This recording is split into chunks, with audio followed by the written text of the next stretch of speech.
ओम तस्य हेतुरविद्या, यह सूत्र इसका महर्षि व्यास जी का किया हुआ भाष्य हम देख रहे हैं। और पिछली कक्षा में जो विपर्य ज्ञान,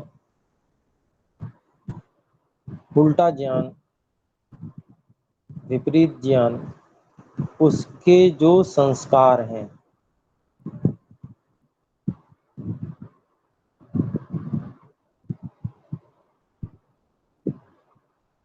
उन संस्कारों के आधार पर ही हम अगला निर्णय लेते हैं, अगला कुछ भी करने, सोचने, बोलने।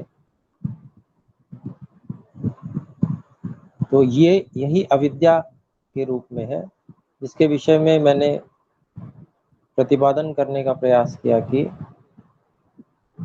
इसमें जो अविद्या में जो सबसे मुख्य भाग है वो सुख दृष्टि का है।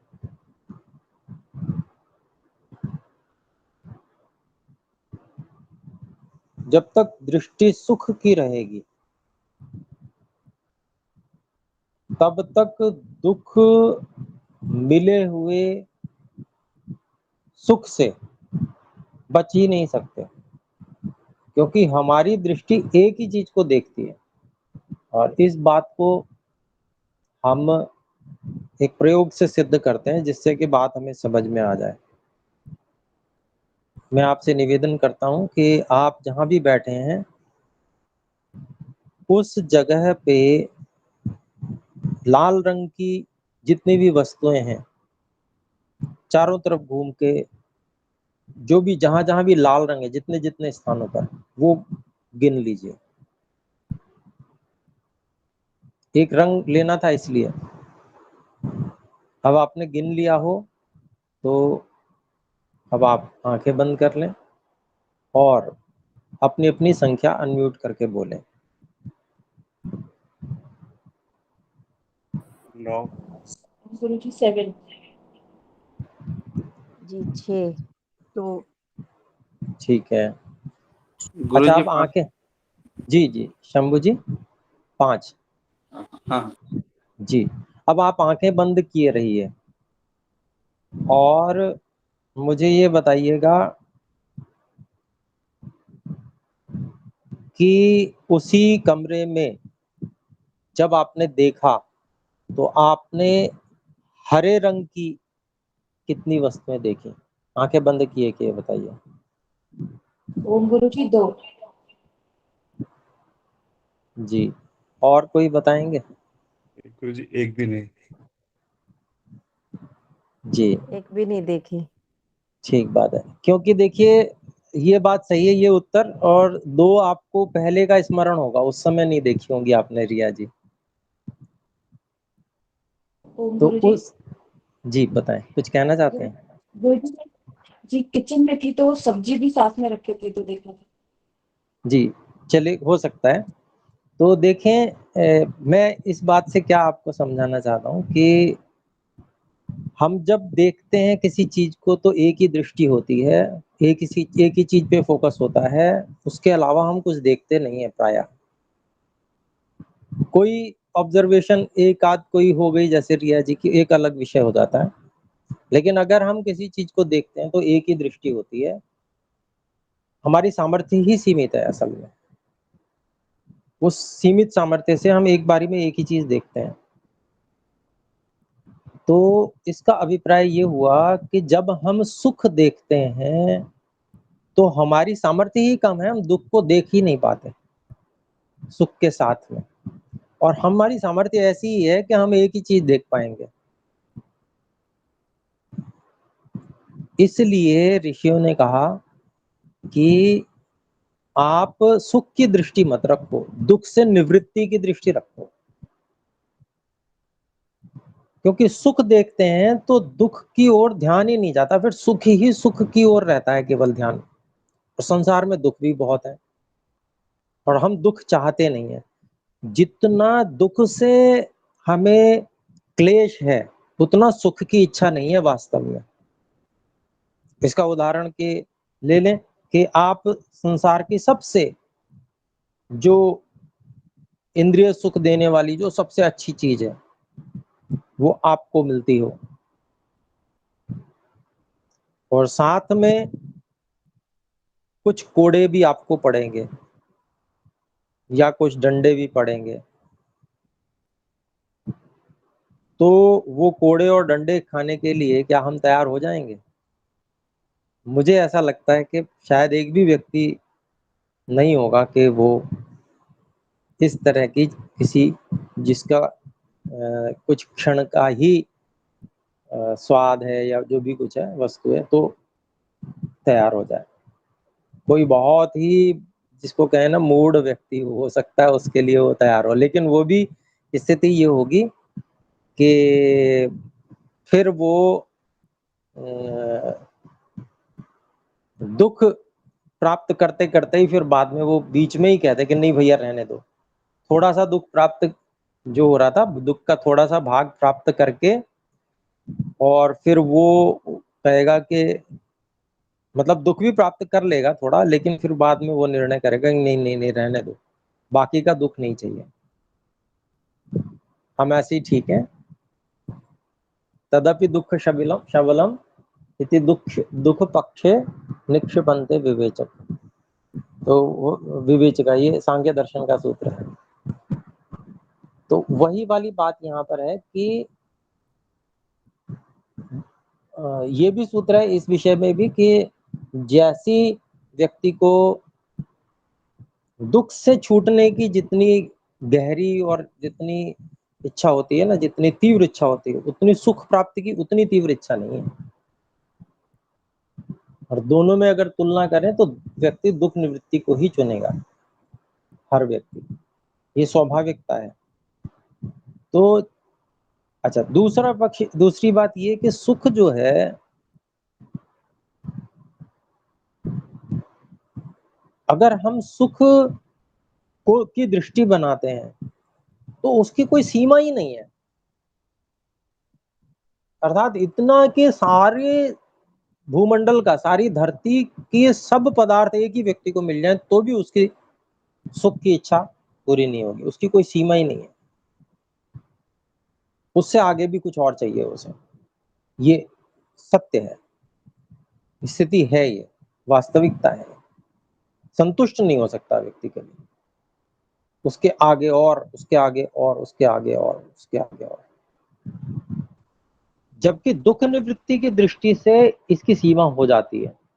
क्या? जैसे हम स्वास्थ्य को लें, शरीर का स्वास्थ्य है, शरीर का स्वास्थ्य की दृष्टि से हम अगर देखें सुख प्राप्ति की इच्छा, तो सुख प्राप्ति की इच्छा से यदि हम भोजन का ग्रहण करें, आहार का ग्रहण करें, तो हम बिना भूख के भी खाएंगे। सुख प्राप्ति का उद्देश्य है ना, वहां दुख निवृत्ति का उद्देश्य नहीं है, सुख प्राप्ति का उद्देश्य है, तो हम बिना भूख के भी खाएंगे तो और अधिक रोग में पड़ेंगे। ऐसा हो रहा है, सब जगह देखा जा रहा है। जिह्वा की लोलुपता और उसकी तृप्ति के लिए जब भोजन किया जाता है तो व्यक्ति रोगी पड़ता है। ये खूब देखा गया है, अपने जीवन में भी हमने खूब अनुभव किया। ऐसा तो नहीं हम मार खाए हुए नहीं, हमने भी बहुत मार खाई है, सभी ने। फिर दूसरी दृष्टि रखते हैं दुख निवृत्ति। तो पहले व्यक्ति देखेगा दुख क्या है, तो भूख का दुख है, तो जब भूख लगेगी तब खाएगा दुख निवृत्ति के लिए। अब बताइए कौन ज्यादा स्वस्थ रहेगा? स्वयं निर्णय आ जाएगा। भूख लगने पर भूख की निवृत्ति के लिए खाने वाला अधिक स्वस्थ रहेगा या सुख प्राप्ति के उद्देश्य से खाने वाला स्वस्थ रहेगा? इसका तो सब निर्णय कर सकते हैं ना, हम बताएं अपना अपना।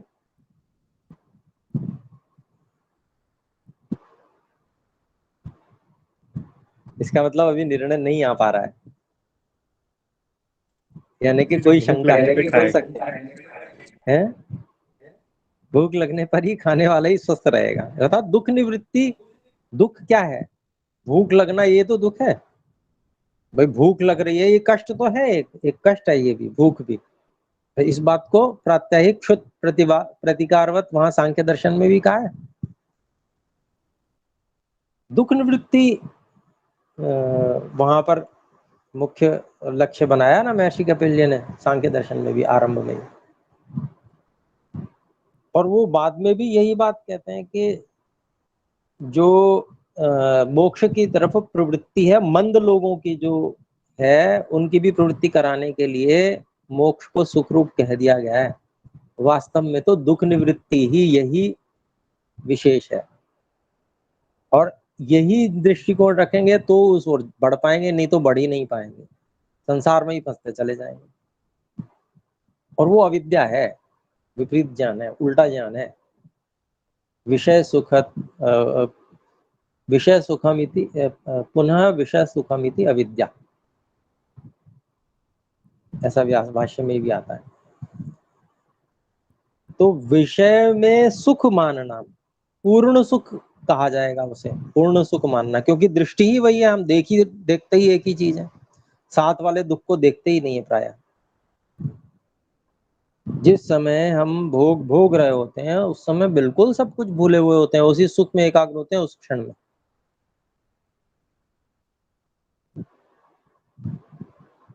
तो यह जो कुछ न दिखने वाली मूढ़ता की स्थिति एक तरह से हो जाती है वो सुख भोग के समय में, कुछ और सोच ही नहीं पाता व्यक्ति। तो ये जो है अविद्या की स्थिति है, ये सबसे प्रधान चीज है। अगर एक चीज पकड़ में आ गई, एक ही लक्ष्य पूरा सोच विचार कर निर्णय हम स्वयं निकाल लें, बैठ जाएं ध्यानावस्थित होके इस अविद्या के नाश के लिए, एक भाग पे ही काम विशेष कर लें कि सुख की दृष्टि से कुछ भी ग्रहण नहीं करना है, किसी भी इंद्रिय से सुख की दृष्टि से कुछ भी ग्रहण नहीं करना है, दुख निवृत्ति की दृष्टि से ही केवल ग्रहण करना है। इतने मात्र से भी बहुत बड़ा कार्य हो जाएगा और हम धीरे धीरे बाहर से निवृत्त होने लगेंगे, अंदर की ओर प्रवृत्ति होने लगेगी। और अंदर में भी जो बाहर है, क्योंकि शरीर से बाहर को बाहर मानते हैं प्रायः, लेकिन शरीर के अंदर भी, शरीर को छोड़कर भी जो सूक्ष्म शरीर की प्रतिकृति, प्राणीय प्रतिकृति जिसमें हम चक्कर लगा रहे हैं, वहां भी हमें यही स्थिति नजर आएगी। यद्यपि वो बाहरी भोग से बेहतर है, लेकिन उससे भी और अधिक ज्ञान की आवश्यकता है, क्योंकि वेद में एक प्रमाण दिया हुआ है। देखिए यजुर्वेद के 40वें अध्याय में, अंधन तमः प्रविशन्ति ये संभूतिम उपासते ततो भूय इव ते तमो यउ संभूत्याम रता। तो थोड़ी आप लोगों ने संस्कृत कक्षा भी कर ली है तो थोड़ा समझ में आएगा वेद मंत्र।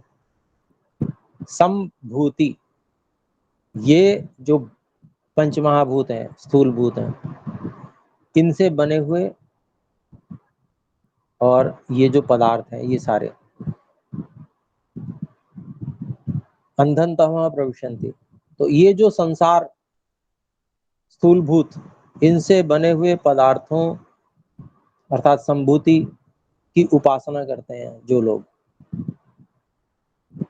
वे लोग गहन अंधकार में प्रवेश करते हैं, अविद्या के गहन अंधकार में प्रवेश करते चले जाते हैं, अंधकार में ही जीते हैं और बार बार दुखों को प्राप्त करते हैं। फिर कहते हैं ततो भूय, भूय कहते हैं बार बार, इव ते तमः, उस मतलब जितना गहन अंधकार में ये प्रवेश कर रहे हैं उससे भी बार बार और अधिक जो गहन तम है,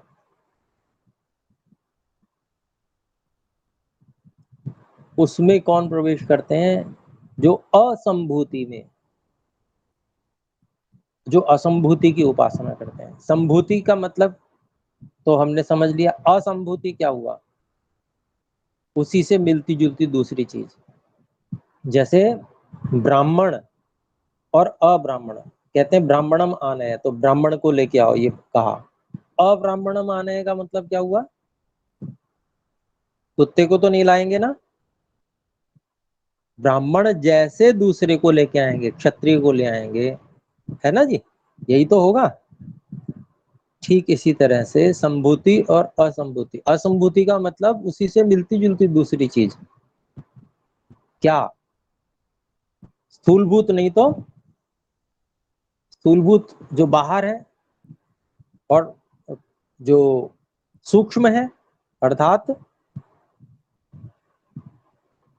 यही प्राण, सूक्ष्म शरीर की जो प्राणी प्रतिकृति है, और सूक्ष्म शरीर भी, वो भी तो प्रकृति जन्य है, जो इसी में खेलते रहते हैं। अर्थात सुख की दृष्टि जब तक बनी रहेगी तो यहां से भी सुख लेने की का प्रयास रहेगा, अंदर से सूक्ष्म से भी सुख लेने का प्रयास रहेगा। और सुख लेने का प्रयास लेने का मतलब है कि वहां के दुख भी चिपटेंगे, लिपट जाएंगे, वो रुक नहीं सकते उससे। जो दुख है, मतलब निवृत्ति नहीं होगी, प्रवृत्ति ही रहेगी। फिर संसार में भी उसी तरह से फिर प्रवृत्ति होगी, यानी कि एक मार्ग है, एक जीने का तरीका, एक रास्ता है, वो रास्ते, उस रास्ते पे बढ़ते जा रहे हैं तो अंधकार की ओर जा रहे हैं, उससे विपरीत चले, लेकिन इच्छा विपरीत ओर चले, यानी कि प्रकाश की ओर चले, लेकिन इच्छा क्या फिर बना ली दूसरे रास्ते की, तो किधर जाएंगे? फिर वापस जाएंगे। एक श्रेय मार्ग है, एक प्रेय मार्ग है। प्रेय मार्ग जो है वो अंधकार की तरफ ले जाने वाला है, अंधन तमः प्रविशन्ति, ये संभूति में उपासते, अविद्या के अंधकार की ओर ले जाने वाला मार्ग है। अंधकार ही अंधकार है, कितने जन्म जन्मांतर तक कहां कहां भटकना पड़ेगा, कितनी बार जन्म और मृत्यु के दुखों को भोगना पड़ेगा, और जन्म और मृत्यु के बीच में जितना जीवन होता है उसमें कितना दुख भोगना होगा। सुख जिसको कहेंगे सुख, वो तो कुछ क्षण का होता है, नहीं तो सामान्य स्थिति या दुख यही रहता है। इंद्रिय सुख कितनी देर का है? कुछ क्षण का, उसके बाद में स्मृति मात्र रह जाती है, स्थिति सामान्य रहती है जब तक व्यक्ति युवा है। सामान्य स्थिति भी कब तक है, कितने काल की है? युवावस्था में भी अधिक भोग कर ले तो वहां भी रोगी।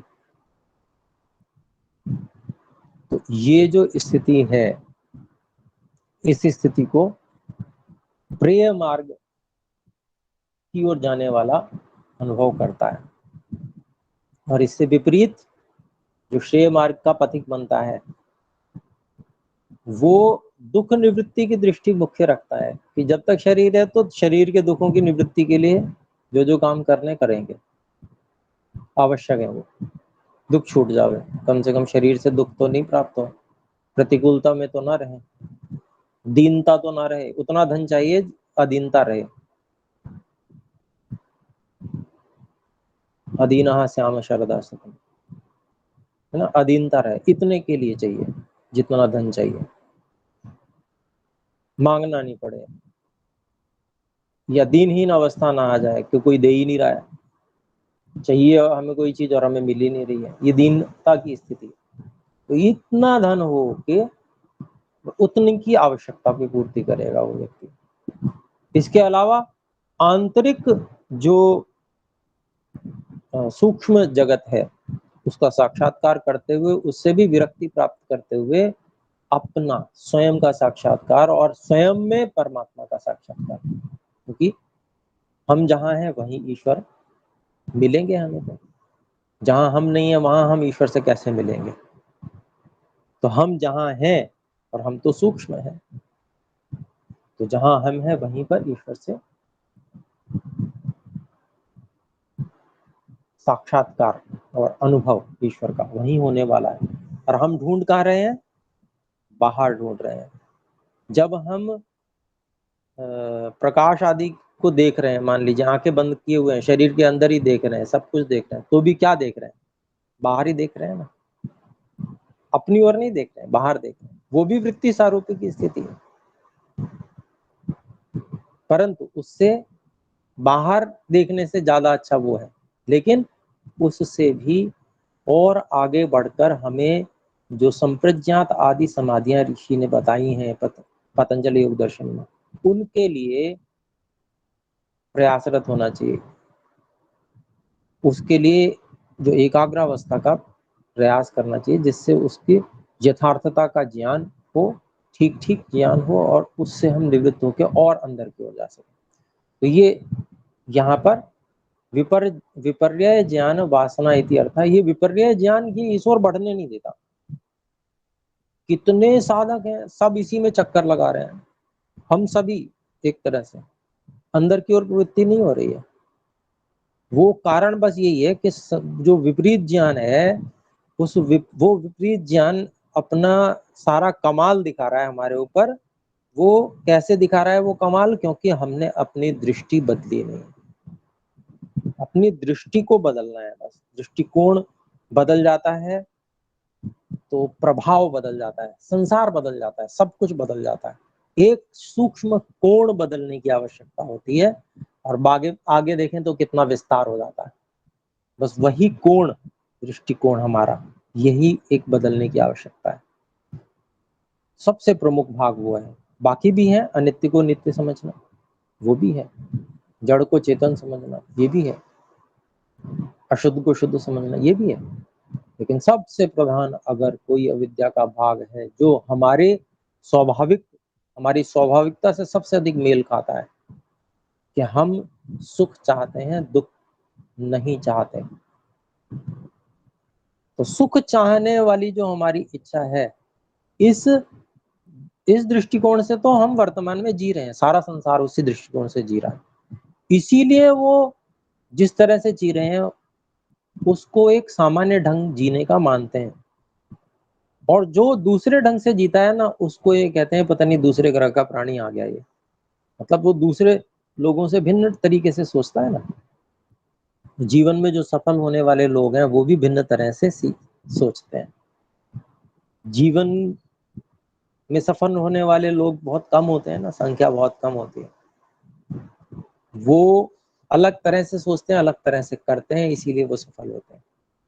बस यही अपने को भी करना है सफल जीवन में सफल होने के लिए। तो जब हम एक सफलता की राह पकड़ लेंगे तो हर चीज में सफल होंगे, निश्चित बात है। क्योंकि वो तृष्णा नहीं रहेगी ना। सुख की तृष्णा ही तो हमें चक्कर लगवा रही है सब, और सुख की तृष्णा ही तो हमें चंचल कर रही है। ये भी पालो, वो भी पालो, ये अच्छा है, वो अच्छा है, तमाम चीजों में ये जो अनेकाग्रता है, एकाग्रता नहीं बन पा रही ना, उसका कारण यही है, सुख की तृष्णा। जैसे ही दृष्टिकोण बदलेगा, सुख की तृष्णा कम होती जाएगी धीरे धीरे, क्योंकि एकदम से तो छूटने से रही।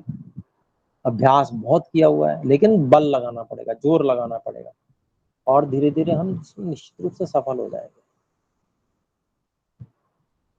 स्वामी सत्यपति जी महाराज कहते थे, शुभ गुणों की प्राप्ति के लिए और अशुभ गुणों की परित्याग के लिए, छोड़ने के लिए, चाहे 1000 बार गिरो, हर बार उठ के खड़े हो जाओ, कमर कस लो, और फिर कहो कि इस बार ये तो जो हुआ सो हुआ, अब अगली बार तो निश्चित रूप से मैं विजय प्राप्त करूंगा। कितनी बार भी कोई व्यक्ति कीचड़ में गिरेगा, क्या पड़ा ही रह जाएगा? क्या अरे मैं बहुत बार गिर चुका, अब मैं कीचड़ में ही पड़ा रहता हूँ? क्या इस संसार में ऐसा भी व्यक्ति कोई होगा? ठीक है, भूल करता है व्यक्ति, गिरता है, पर कोई भी व्यक्ति ऐसा नहीं होगा कि वो वहां पड़ा रहे। ऐसा निराश कौन हो जाएगा? ऐसा कोई भी नहीं हो सकता। इसलिए यह अभ्यास और इसके लिए प्रयास, बार बार याद रखना, उसके लिए उपाय लगाना, जितनी सामर्थ्य है उससे हम इन उपायों में लग जावे। तो बहुत आवश्यकता है। आज जो अविद्या के नाश करने में लगे हुए लोग हैं, संसार को आज इतनी अधिक आवश्यकता है, ऐसे लोग ढूंढने से नहीं मिलेंगे।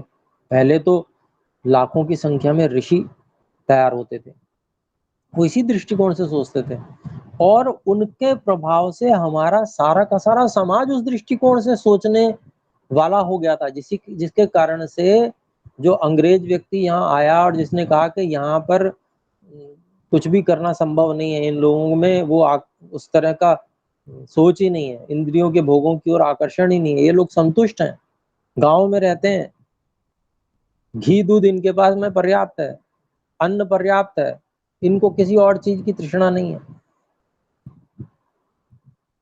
ऐसी रिपोर्ट अंग्रेज ने दी थी वहां पर जाकर।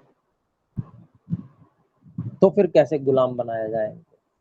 तो इन्होंने हमारी सुख तृष्णाओं को उभारा,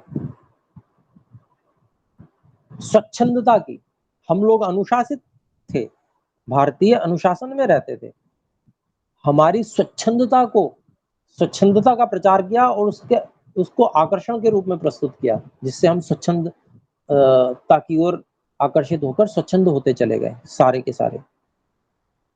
इंद्रियों के भोगों को दुख निवृत्ति की दृष्टि से हम भोगने वाले थे, इसलिए हम संतुष्ट थे। सारा देश संतुष्ट था, सारा का सारा देश संतुष्ट था। महाराजा दशरथ के राज्य में देख लीजिए, हर व्यक्ति कैसे हो सकता है? वो परंपरा चलाने वाले लोग होते हैं, उस तरह से जीवन को जीने वाले लोग होते हैं, जिसके कारण से वो परंपरा चलती है। वो जीवंत होते हैं, अपने जीवन को जीकर वो सब लोगों को दिखाते हैं कि देखो मैं ज्यादा सुखी हूँ, इस तरह से तुम भी जियो। ऐसे लोगों की बहुत अधिक आवश्यकता है आज। यदि हम फिर से सब लोगों को, अपने भारत देश को उसी तरह से सुखी करना चाहते हैं जिस तरह से सब लोग पहले सुखी थे। सुखी शब्द तो प्रयोग करना पड़ता है ना, लेकिन वास्तव में सुखी तभी हो सकते हैं जब दृष्टि दुख निवृत्ति मात्र की हो। सुख की दृष्टि से सुखी कभी कोई हो ही नहीं सकता, नहीं तो आज सब लोग सुखी ही होते। रोग, वियोग, अकाल मृत्यु, मेरे से छोटे छोटे लोग यहाँ पर मर रहे हैं। मतलब कितने विचित्र बात है, अकाल मृत्यु हो रही है। 44 साल का एक लड़का, बड़ा सुंदर सा, देखने में बड़ा अच्छा, पत्नी है, बच्चा छोटा है, खत्म। क्या है ये? इसको आप सुख कहेंगे क्या? सुख के साधन सब इकट्ठे कर लिए हैं, इसको सुख थोड़े ही कहते हैं। व्यक्ति को सुख तो तब मिलता है जब वो स्वस्थ, शरीर से स्वस्थ होता है, मन से स्वस्थ होता है, उसके अंदर उदात्त भाव होते हैं, अंदर से भावनाएं उदात्त होती हैं। स्वार्थपरता की भावना दुख देने वाली है, संकुचित करती है व्यक्ति को। जो चीज संकुचित करती है वो दुखदाई है। व्यक्ति जिससे विस्तार को अनुभव करता है, सब में अपने जैसे को देखने का अनुभव करता है, सबकी उन्नति का भाव जहां आता है वहीं सुख है। जहां स्वार्थ आता है वहीं संकोच है, संकुचितता है। संकुचितता में व्यक्ति सिकुड़ जाता है, अपने तक सीमित रहता है, यही दुख है। तो चलिए, ये जो एक विषय बीच में आ जाता है तो वो थोड़ा सा कहना पड़ जाता है। तो अविद्या, केवल शब्दों को यहाँ हम ऋषियों के केवल पढ़ लें और फिर हम आगे बढ़ जावे कि हाँ जी हमने योग दर्शन कर लिया, पढ़ लिया, ये इसलिए नहीं है। ये तो जीवन को आमूलचूल परिवर्तित कर देने के लिए है, ऋषियों की वाणी है। इसका इतना अधिक प्रभाव है, इसको इतना अधिक समझने की आवश्यकता है। इसके एक एक शब्द में इतना पोटेंशियल है इसके अंदर कि ये सब कुछ को बदल देने के लिए पर्याप्त है। बस आवश्यकता है तो विचार करने, जीवन बिल्कुल परिवर्तित हो सकता है इससे। तो आगे कहते हैं कि विपर्य ज्ञान की जो वासना है, उल्टे ज्ञान की जो वासना है, उससे रंगा हुआ जो चित्त होता है, मतलब ऐसा रंगा हुआ कि बिल्कुल चित्त घबरा हो रहा है। चित्त अनादिकाल की वासनाएं, एक के ऊपर एक, एक के ऊपर एक, एक के ऊपर एक, इतना भयंकर ये जो वासनाओं का जाल है, कहां कहां इसकी गांठें बंधी हुई हैं, कितनी गहराई तक ये गया हुआ है, कितनी दूर तक ये विस्तृत है। इतना भयंकर कि होश ही नहीं ले पाते, दिख ही नहीं पाता, ये इतना भयानक।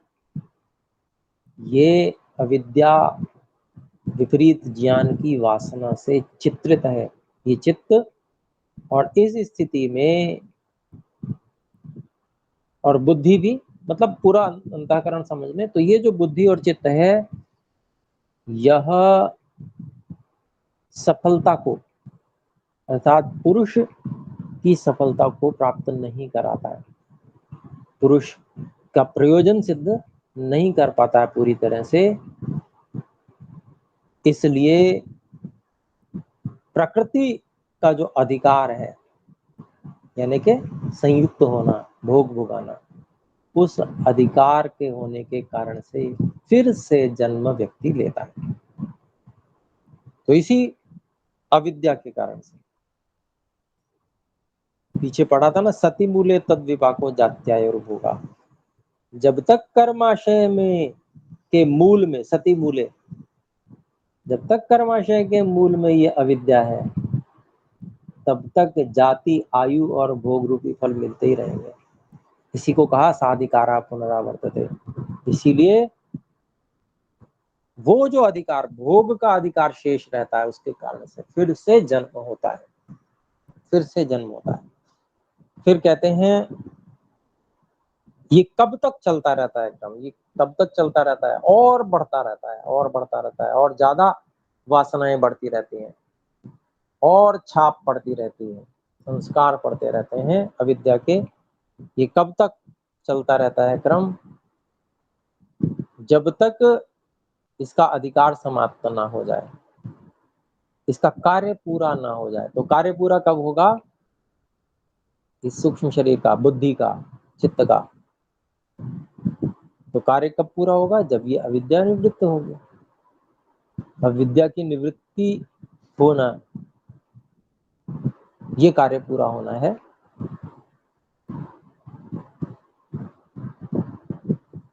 उसी को कहा अविद्या की निवृत्ति हो जाना। जब ये बंध का जो कारण है, संयोग का जो कारण है, उस कारण की जब निवृत्ति हो जाती है, तब ये अधिकार भी समाप्त हो जाता है कि हाँ भी काम पूरा हो गया। जिस काम के लिए उनको बनाया गया था, जब वो काम ही पूरा हो गया, तो अब उसका प्रयोजन नहीं रहा।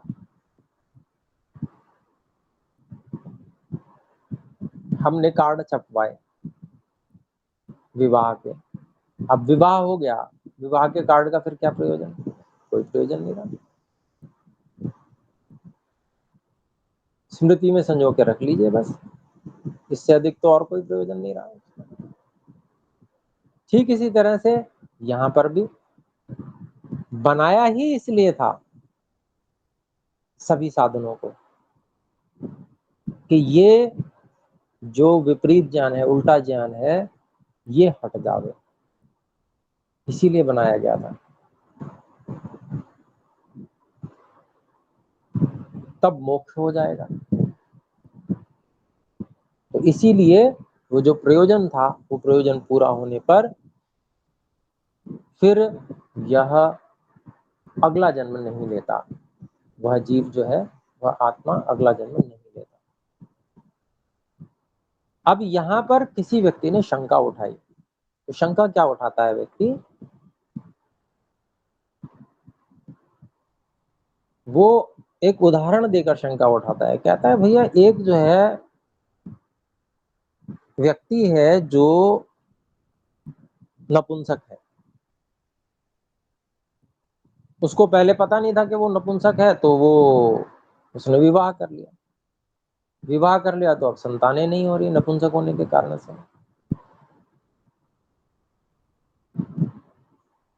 अब जो पत्नी है उसकी, वो जो है मोहित है कि मेरे संतान कब होगी, हाय, इस बात से। तो अब एक वाक्य कहता है वो व्यक्ति, वो जो नपुंसक व्यक्ति है। पत्नी क्या कह रही है? पत्नी क्या कह रही है? पत्नी कह रही है कि भाई मेरी बहन तो बेटा, उसको तो पुत्र संतान हो गई, मेरे को संतान नहीं है, मुझे संतान कब मिलेगी? ये वो अपने पति से कह रही है। और तो पति क्या कहता है? पति कहता है कि चाहे मैं मर भी क्यों ना जाऊं, लेकिन मैं निश्चित रूप से जरूर तुमसे संतान उत्पन्न कर दूंगा। अब ये एक उदाहरण दिया उसने, ये जो वाक्य है ना, ये उदाहरण है। वो व्यक्ति जो शंका उठा रहा है तो कहता है, जैसे ये कथन, ये व्यक्ति नपुंसक व्यक्ति का कथन है, इसको, इसके विषय में आप क्या सोचेंगे? यही तो सोचेंगे कि ये जीते जी तो पैदा कर नहीं पा रहा है, मर के क्या उत्पन्न करेगा ये। तो वही बात ये यहाँ पर शंका के रूप में कह रहा है कि ये जो विद्यमान ज्ञान है, कोई शंका उठा रहा है उल्टा समझ के, कहता है विद्यमान ज्ञान जो है वो तो चित्त की निवृत्ति को कर नहीं रहा। जब आप उस विवेक ख्याति को भी रोक दोगे, अर्थात वो ज्ञान नष्ट हो जाएगा, तो ज्ञान नष्ट हो जाएगा तब वो चित्त की निवृत्ति करेगा, इसकी क्या आशा की जा सकती है। उदाहरण और इसकी जो शंका है, इसमें सामंजस्य समझाने का प्रयास मैंने किया। क्या आप समझ पाए?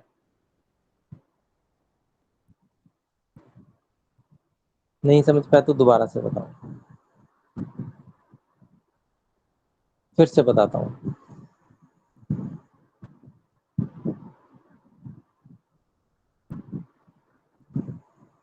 हमारा जो विषय चल रहा था पहले, वो विषय ये चल रहा था कि जो अविद्या है वो निवृत्त होती है और उससे फिर पुनर्जन्म नहीं होता। अविद्या के निवृत्त होने से पहले जो सूक्ष्म शरीर इत्यादि और प्रकृति पर्यंत जो पदार्थ हैं, उन सबका ज्ञान होता है। उन सबका ज्ञान जो होता है, उस ज्ञान को भी जब स्वयं का ज्ञान कर रहा होता है और ईश्वर का वाली समाधि होती है, असंप्रज्ञात समाधि, ऐसी स्थिति में जो सब ज्ञान होता है उस सब ज्ञान को रोक देता है। वो प्रकृति पर्यंत पदार्थों के सभी ज्ञान को रोक देता है। ये हम पहले पढ़ चुके हैं प्रथम पाद में, कामपि ख्याति निरुणद्धि, इस शब्दों, इन शब्दों से कि उस ख्याति को भी रोक देता है, उसको भी रोक देता है, तो फिर वो असंप्रज्ञात समाधि में, यानी कि अपर वैराग्य की स्थिति होती है।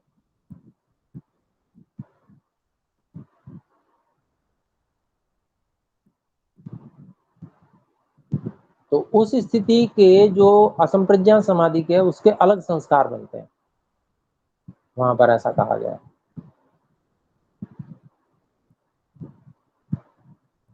तो यहां पर जो ये कह रहा है कि वो जो ज्ञान रोक दिया गया, उसको, उसके लिए एक तरह से कह रहा है वो नष्ट हो गया। ये यहाँ पर इस तरह से कहना चाहता है कि जैसे वह नपुंसक व्यक्ति कह रहा है कि मर के भी मैं तुझसे संतान पैदा करूंगा, तो जी के तो कर नहीं पा रहा, मर के करेगा, ये इसकी क्या आशा है। ठीक ऐसे ही यहाँ वो व्यक्ति ये आरोप लगा रहा है कि वो जो ख्याति थी, ज्ञान था प्रकृति आदि के विषय में, और जो साधन बुद्धि आदि, अहंकार आदि जो सूक्ष्म साधन है, उनके विषय में जो समाधि के द्वारा जो ज्ञान हुआ था, वो विद्यमान ज्ञान, उसने तो चित्त को, अर्थात सूक्ष्म शरीर को निवृत्त नहीं किया, अर्थात अगला जन्म तब भी हो जाएगा। और फिर आप कह रहे हो कि वो ज्ञान को रोक देता है, तो वो ज्ञान हो गया समाप्त। तब वह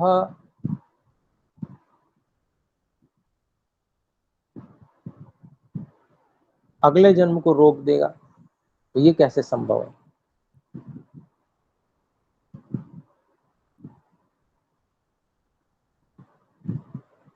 अथवा दूसरे ढंग से हम कैसे कह सकते हैं, इस तरह से भी कह सकते हैं कि एक अविद्या भी एक विपरीत ज्ञान भी एक प्रकार का ज्ञान है।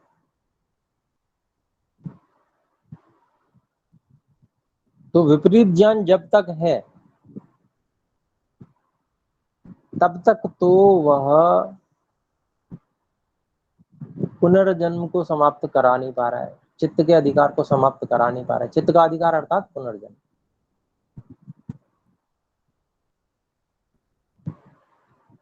अर्थात सभी साधनों का बने रहना।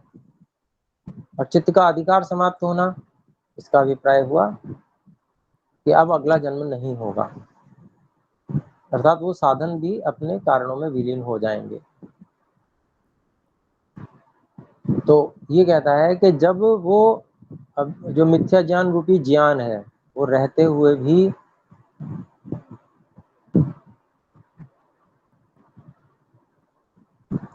मोक्ष को उत्पन्न नहीं कर पा रहा है, तो जब वो नाश हो जाएगा तो कैसे करेगा, इस तरह से भी हम समझ सकते हैं। क्योंकि ये पूर्व पक्षी का कथन है, इसलिए पूर्व पक्षी तो कुछ भी किसी भी तरह से प्रश्न पूछ सकता है।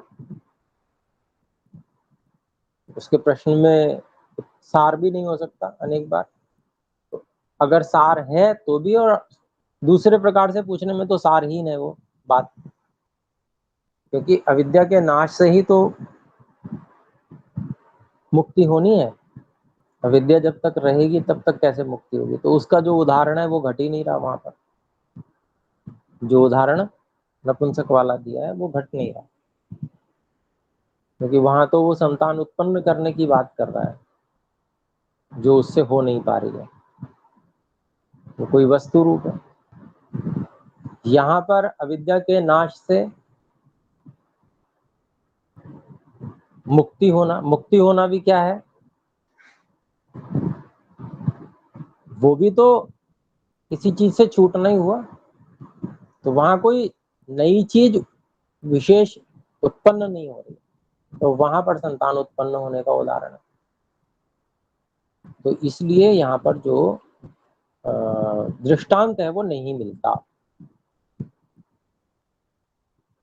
तो उसका प्रश्न जो है वो निरर्थक है। इसी बात को आगे महर्षि व्यास जी बता रहे हैं उसका खंडन करने के लिए।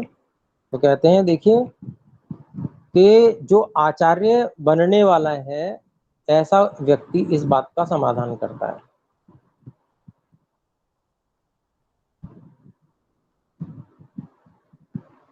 क्या कहते हैं उसका समाधान करते हुए कि बुद्धि से निवृत्त हो जाना, बुद्धि की निवृत्ति, कार्य निवृत्ति हो जाना ही तो मोक्ष है। और जो मिथ्या ज्ञान है, विपरीत ज्ञान है, अविद्या है,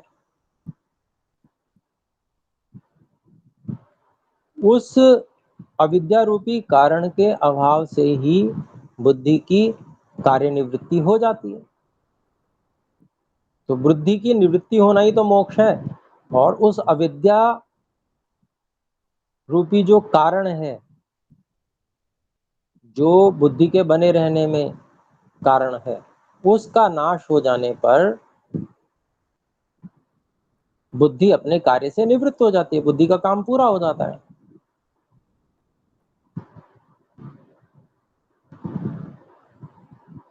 तो इसी बात को दूसरे शब्दों में कहा, वह जो अविद्या है वह तो तत्व ज्ञान से, अविद्या जो बंध का कारण है वह तो तत्व ज्ञान से निवृत्त हो जाता है, हट जाता है। और जब वह हट जाता है, अविद्या रूपी कारण हट जाता है, तो चित्त या बुद्धि इन सबके निवृत्त हो जाने, इनका निवृत्त हो जाना यही तो मोक्ष है।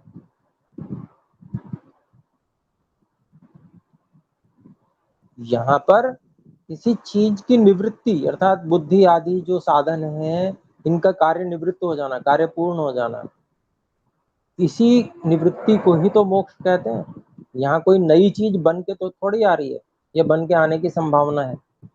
जैसे कि वहां पर पुत्र की उत्पत्ति संभावना थी, वैसा कुछ नहीं है यहाँ पे। तो इस प्रकार से खंडन किया और बताया कि आपका यहाँ पर बेकार में ही मति विभ्रम क्यों हो गया, जबकि इतनी स्पष्ट बातें हैं। तो ऐसे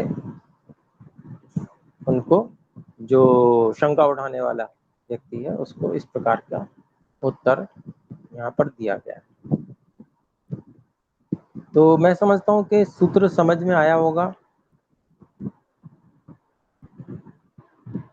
और यदि कोई चीज स्पष्ट नहीं भी हुई है तो उसको हम शंका में पूछ सकते हैं। समय भी पूरा हो गया है। आइए एक बार ओम का उच्चारण करते हैं।